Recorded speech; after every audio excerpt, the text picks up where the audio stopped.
The story opens in the deep blue silence of the Aegean Sea, in the spring of 1900.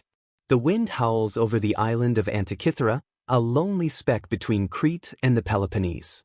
A group of Greek sponge divers has taken refuge from a storm, their wooden boats creaking as the waves crash against the rocks. When the storm clears, they dive, not for treasure, not for history, but for sponges. What they find beneath the surface will rewrite everything we think we know about the ancient world. The diver Elias Stadiatos descends into the depths, the sunlight fading to green and then to darkness. Suddenly, shapes emerge from the gloom, the shattered ribs of a great ship, half buried in the sand, draped with coral and seaweed. He thinks at first he's found statues, bronze bodies frozen mid-motion, horses, faces, armor. He returns to the surface, gasping through his helmet, shouting that he has seen men made of stone. His captain, Demetrius Contis, thinks it's drunken nonsense, until they dive again. This time, the whole crew sees it. A sunken world, a graveyard of ancient art. The divers return to shore with fragments, marble arms, bronze limbs, corroded relics from another age. News spreads to Athens, and soon archaeologists arrive. The wreck lies 60 meters deep, a Roman-era ship from around the 1st century BCE, carrying Greek treasures likely bound for a wealthy Roman's collection. For months they recover cargo, statues of philosophers and athletes, amphorae, coins, jewelry. Yet among the relics lies something strange, a lump of greenish bronze, no bigger than a shoebox, its surface eaten away by 2,000 years of salt and time. No one pays it much attention. It looks like nothing more than debris. But when a fragment splits open under the pressure of handling, a flash of precision appears. A series of small, interlocking gears, impossibly delicate teeth still visible beneath the corrosion. In 1902, a young archaeologist named Valerios Stais examines the fragments in the National Archaeological Museum of Athens. As he studies the broken bronze, his eyes catch something impossible. Engraved scales, inscriptions, and a gear with uniform, machined-like teeth. He realizes this isn't decoration. It's engineering. The find sends ripples through the academic world. The Greeks were sculptors, philosophers, and mathematicians, but this is a machine. Something mechanical, complex, deliberate. Something that should not exist. The scene shifts to the museum's storerooms, dim light, dust motes drifting through the air, and fragments spread out on a table like a jigsaw puzzle made of time. Scholars argue. Could this be a clock? A navigational aid? A hoax? No one can agree. The object is too damaged to tell. Its gears are locked in place, its bronze eaten away, its purpose erased.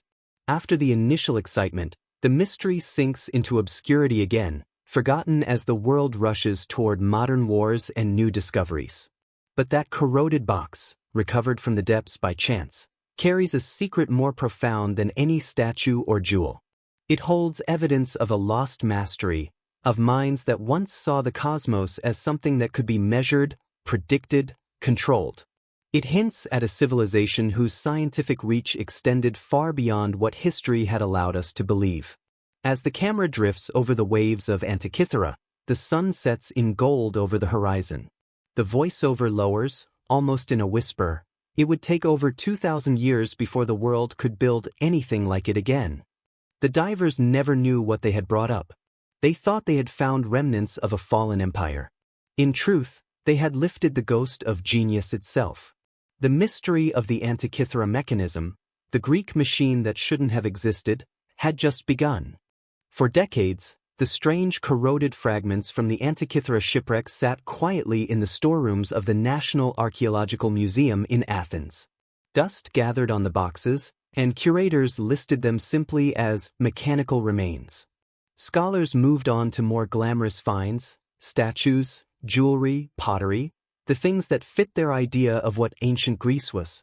The gears, too complex to belong to the ancients as they understood them, seemed like an anomaly, a curiosity that didn't fit the story of history. But history, as it turned out, was wrong. It wasn't until the middle of the 20th century that the fragments began to whisper their secrets again. In the 1950s, a British historian of science named Derek J. de Sola Price became fascinated with the mystery. Price was an unusual figure, part physicist, part philosopher, driven by a quiet obsession with how humans measure and understand the world. When he first saw the photographs of the mechanism, he couldn't believe what he was looking at. The gears, the dials, the inscriptions, they were too intricate, too precise. "It's like finding a jet engine in the ruins of a pharaoh's tomb," he would later say. Price convinced the museum to let him study the device using the most advanced imaging technology available at the time, radiography. When the X-rays flickered to life, they revealed a hidden world. Over 30 perfectly interlocked gears, cut with mathematical precision, some smaller than a coin, their teeth meshing with the delicacy of a modern watch. The images exposed scales engraved with Greek letters, spiraling dials, and traces of astronomical symbols. The device was not decorative. It was computational. It was a machine of purpose. Through years of painstaking work, Price and his collaborators began to piece together its function. The gears appeared to model the motion of celestial bodies, the sun, the moon, perhaps even the planets. On one dial, tiny inscriptions marked eclipses, predicting when the heavens would darken. Another tracked the cycles of the ancient Olympic Games. The mechanism, it seemed, could chart the passage of time itself, a portable model of the cosmos. The revelation shocked the scientific community. Before this discovery, the first known geared mechanisms of such complexity were medieval, built more than 1,000 years later. How could Greek artisans of the 2nd century BCE have created something so advanced? How could a civilization known for philosophy and sculpture also have produced the world's first analog computer? Price's research culminated in a groundbreaking paper in 1959, An Ancient Greek Computer, which electrified the academic world. But even then, many remained skeptical. Some thought it was an accident of design, or that the gears were part of an unknown Roman mechanism. Yet as more fragments were cleaned and examined, the truth became undeniable. The craftsmanship was Greek. The inscriptions were Greek. The mathematics encoded within it matched the theories of Greek astronomers like Hipparchus of Rhodes, who had lived during the same era. By the early 2000s, new technology offered a second chance at decoding the mystery. Scientists used 3D X-ray tomography and digital reconstruction to virtually peel back the layers of corrosion. What they saw confirmed and deepened Price's vision. The Antikythera mechanism was a hand-powered mechanical computer, built to predict the movements of the heavens with stunning accuracy. Gears translated lunar cycles into solar motion. Differential gearing compensated for the moon's uneven orbit. These were concepts not fully rediscovered until the Renaissance. The story turns now from mystery to marvel. For modern scientists, each discovery is a bridge across time, a dialogue between the minds of today and the forgotten engineers of antiquity.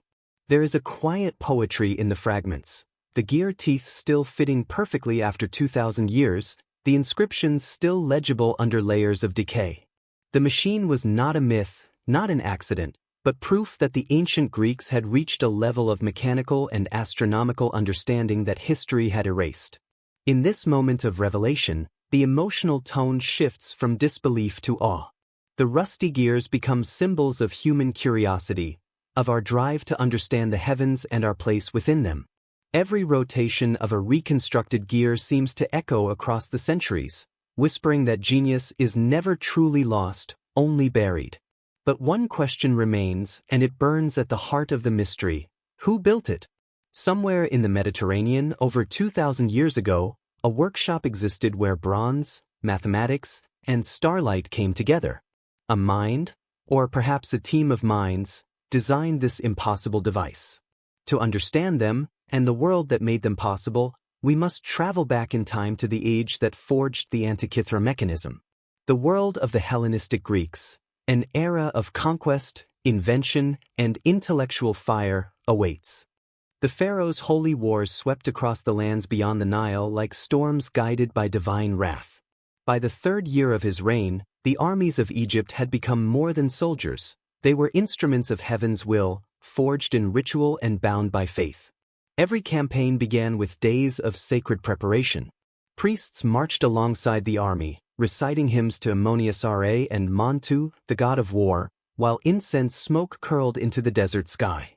Before the first arrow was loosed, the pharaoh would stand before his men, lifting his scepter toward the sun and declaring, "As Ra rises over the horizon, so shall Egypt rise over the nations." His voice carried across the dunes, and the soldiers would chant his name like a prayer.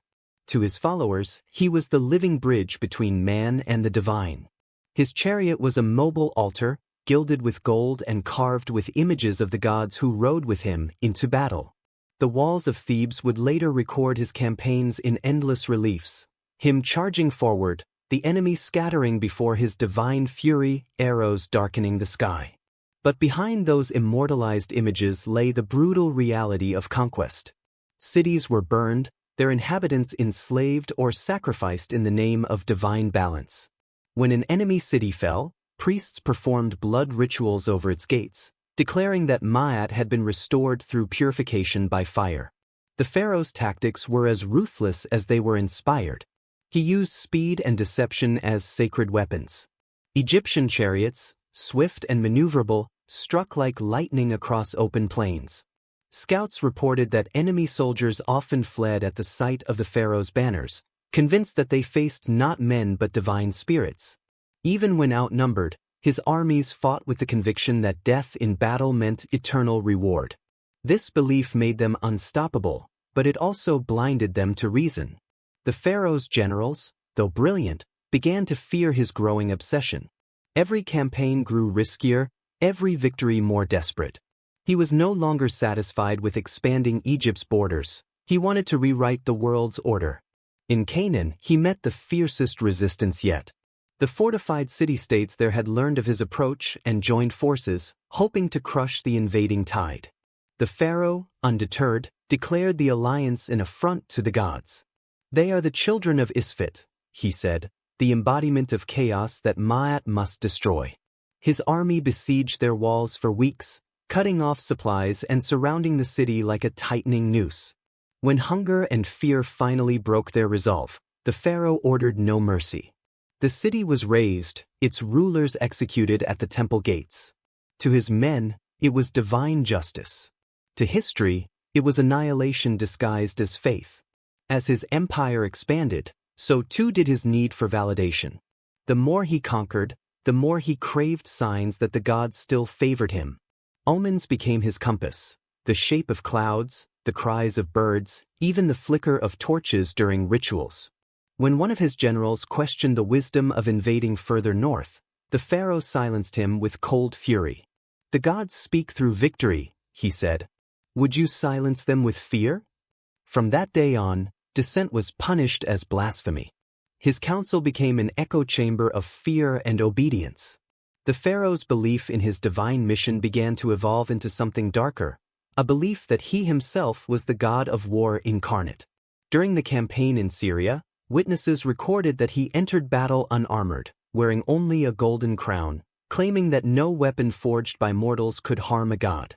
Miraculously, he survived the chaos of combat, his enemies scattered, and his legend grew. But those closest to him saw the madness taking root. He slept less, spoke often to unseen presences, and began demanding sacrifices from his own priests to appease the voices of heaven. The victories that once united Egypt now began to divide it. Each triumph required greater tribute, greater faith, and greater blood. Temples grew richer while the people grew poorer, taxed heavily to fund the pharaoh's endless wars. Families sent their sons to the army not out of pride, but fear. The land that had once blossomed under the Nile's gentle floods now ran red with sacrifice. The empire's prosperity had become a machine sustained by death. And yet, amid this growing shadow, the pharaoh stood radiant in his own belief. He looked upon the conquered lands and saw divine order restored. To his mind, every fallen enemy was another step toward cosmic perfection. He was not a destroyer, he was a purifier. But as the fires of his holy war spread farther, they began to burn the very foundations of his empire. The gods he served demanded more blood than even he could give, and Egypt's strength, its soldiers, its faith, its spirit, was being consumed from within. The sun that had risen so brightly on his reign now blazed too hot, too fierce. The pharaoh's holy crusade had elevated him beyond mortality, but it had also trapped him in an unending cycle of devotion and destruction. Each battle brought him closer to godhood, and closer to the abyss that awaited those who dared to claim it. The island of Rhodes, shining under the Aegean sun, hums with the sound of industry and intellect. In the late 2nd century BCE, it is a crossroads of trade, science, and power, a place where ships from every corner of the Mediterranean dock beneath towering white walls. But beyond the bustling harbors and marble temples lies something greater, a quiet revolution of the mind. Here, in small workshops filled with the scent of oil and bronze, Greek engineers are reshaping humanity's understanding of the universe. This is where the Antikythera mechanism is born. Rhodes is a city of learning, inheriting much of Alexandria's lost brilliance. The island's scholars are obsessed with the heavens. They watch the movements of stars and planets from coastal observatories, their measurements feeding into the work of mathematicians and craftsmen. Among them stands Hipparchus of Nicaea, the greatest astronomer of his age. His discoveries, the precession of the equinoxes, the cataloging of stars, the geometry of the sun and moon, form the scientific foundation for what will become the world's first computer. His calculations, now thought to be encoded in the mechanism, show a civilization that not only observed the sky but sought to mechanize it. Inside a Rhodian workshop, the air shimmers with heat from the forge. Sheets of hammered bronze lie stacked beside chisels and calipers. A master craftsman, perhaps an engineer influenced by Hipparchus's astronomy, oversees a group of apprentices. They file fine teeth into small bronze wheels, aligning each one with absolute precision. Every turn must be perfect, every ratio exact. On a nearby table lies a parchment filled with mathematical ratios: 235 lunar months to 19 solar years, 223 months in a Saros eclipse cycle, numbers that transform celestial patterns into mechanical motion. When assembled, the device becomes a miniature universe. A turn of the hand crank sets dozens of gears in motion, each one representing a heavenly body. Tiny dials predict eclipses, mark the passage of months, and trace the position of the sun through the zodiac. One dial tracks the timing of the Olympic Games, linking the divine and the human, the cosmic and the cultural. The Greeks, who saw the universe as ordered and harmonious, have now given that philosophy physical form. The Antikythera mechanism is not merely a tool. It is a statement of faith that the cosmos can be understood, measured, and replicated. For the viewer, this is the peak of wonder, a civilization capturing the dance of the heavens with nothing but bronze and brilliance. The camera might linger on the delicate motion of the gears, light glinting off their polished edges, the rhythmic clicking evoking the turning of time itself. But even as this miracle of craftsmanship takes shape, the world outside begins to tremble. Rhodes, once the mistress of the seas, now faces Rome's growing power. Trade routes shift, alliances crumble, and Greek independence begins to fade. The scholars and artisans of the island work against the clock, aware that their era of freedom and innovation is ending. Perhaps the mechanism is their final masterpiece, a monument to human intellect at the moment of its greatest vulnerability. The emotional tone shifts from triumph to melancholy. The workshop grows silent. The master places the finished device on the table, the gears gleaming in lamplight. Outside, the night sky burns with the same constellations the mechanism was built to mimic. For one brief moment, human hands have captured the rhythm of eternity. Then history moves on.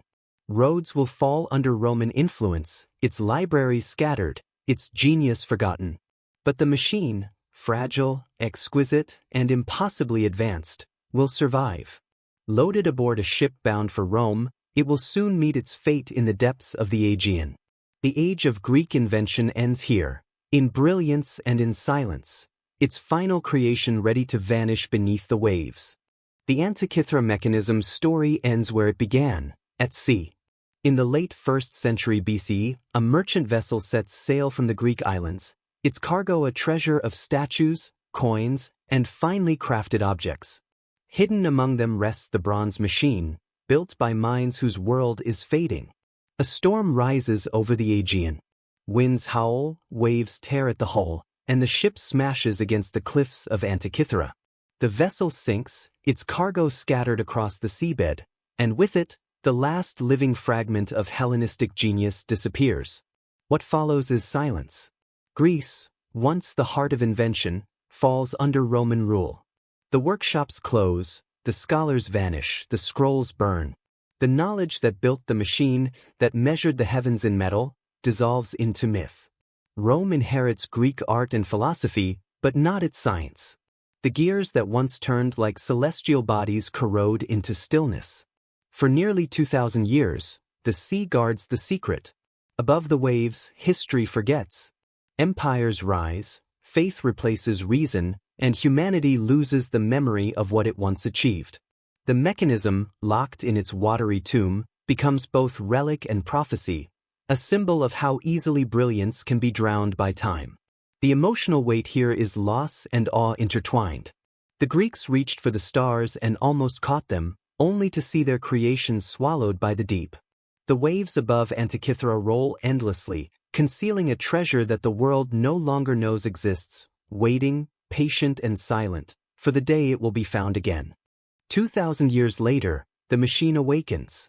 In laboratories filled with light and glass, scientists peer into fragments once thought worthless. Through advanced X-rays and digital scans, the impossible emerges, a map of gears and inscriptions, every tooth cut with mathematical precision. The Antikythera mechanism, lost to time, proves to be the world's first analog computer, a device that predicted eclipses, tracked celestial cycles, and embodied the logic of the universe. Modern researchers, guided by curiosity equal to that of its creators, rebuild it piece by piece. When the replica finally turns, the bronze hands trace the paths of the sun and moon just as they did in ancient roads. The cosmos moves once more, and the silence of centuries breaks. Emotionally, this moment is pure awe. The past reaches out through corroded metal, whispering that genius is timeless. The mechanism is not just an artifact, it is a mirror, showing what humans are capable of when curiosity meets craftsmanship. The camera lingers on the gears in motion, their rhythm echoing the pulse of the stars. Overhead, the same constellations still shine, the same sky the Greeks once measured and mastered. The voiceover closes in a hush. They built a machine to model the heavens, and in doing so, they proved that no dream is ever truly lost. The waves crash softly against the cliffs of Antikythera, golden light rippling across the water. If this could exist 2,000 years ago, the narrator asks, what else still sleeps beneath the sea?